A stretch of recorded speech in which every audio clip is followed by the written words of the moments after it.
मेरे प्यारे दोस्तों, आज हम आपको दर्शन कराएंगे देवप्रयाग संगम के। देवभूमि देवप्रयाग आपका स्वागत करता है। और ये सामने देवप्रयाग का संगम आप देख सकते हैं। एक तरफ भागीरथी और दूसरी तरफ अलकनंदा। भागीरथी नदी को सास और अलकनंदा नदी को बहू भी इस क्षेत्र के लोग कहते हैं। इसी संगम पर भगवान श्री राम ने रावण का वध करके ब्रह्म हत्या के पाप से मुक्ति पाने के लिए तपस्या की थी। तो आप देख सकते हैं, ये मैं आपको दिखा रहा हूँ देवप्रयाग संगम। चलिए तो आपको लेके चलते हैं संगम घाट देवप्रयाग की ओर।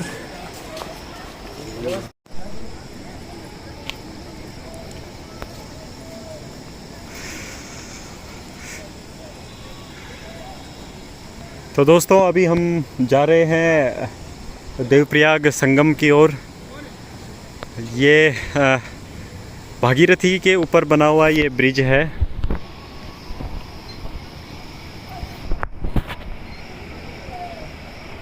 ये सामने आप देख सकते हैं।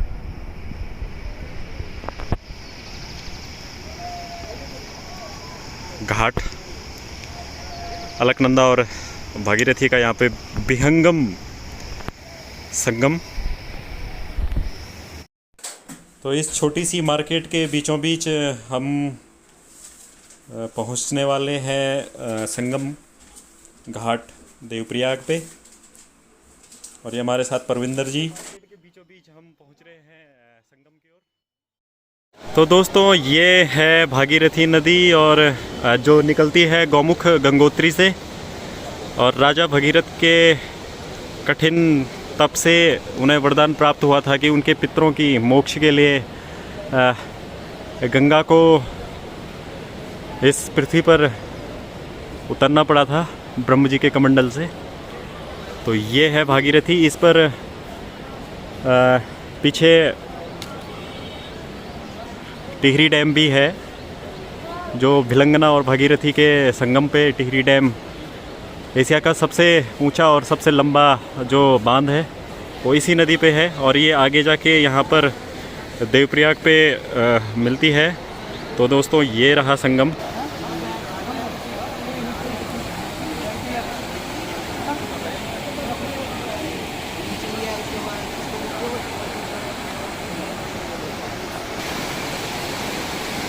तो आप देख सकते हैं, ये आपके दाईं ओर से भागीरथी और ये बाईं ओर से जो डार्क कलर में है ये है अलकनंदा।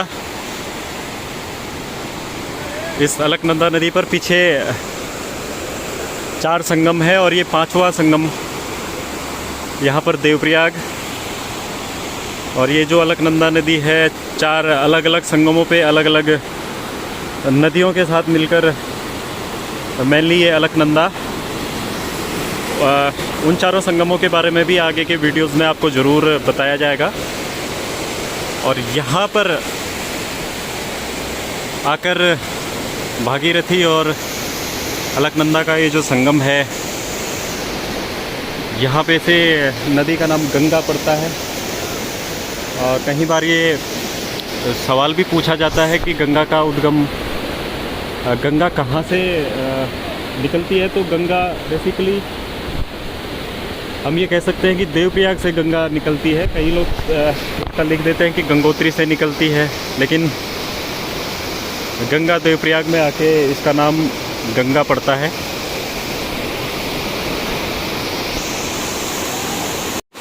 अभी हम जाएंगे और संगम से थोड़ा सा गंगा जल भर के अपने साथ लेके जाएंगे। और ये सावन का भगवान भोलेनाथ का महीना है, तो मेरी एक निजी ख्वाहिश है कि मैं किसी 5 केदारों में से किसी एक केदार की यात्रा इस महीने करूंगा और भोलेनाथ के किसी मंदिर, किसी शिवाला, किसी केदार में गंगा जल चढ़ाऊंगा। तो अभी हम यहाँ पे गंगा जल भरने वाले हैं।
तो पीछे आपने देखा लोग अपने पितरों का तर्पण कर रहे हैं। कहा जाता है कि भगवान श्री राम ने अपने माता पिता के तर्पण इसी स्थान पर किए थे, तो इस स्थान पर पितरों का तर्पण करने का एक अलग अलग महत्व है यहाँ पर पितरों का तर्पण करने का। तो आप देख सकते हैं कई लोग अपने पितरों का यहाँ पे तर्पण कर रहे हैं और जल भर रहे हैं। इसी स्थान से वास्तविक रूप में गंगा को माना जाता है, भागीरथी और अलकनंदा के संगम के बाद। तो आप देख सकते हैं ये विहंगम दृश्य गंगा नदी का। गंगा नदी पतित पावनी, हर हर गंगे, जय माँ गंगे। धन्यवाद।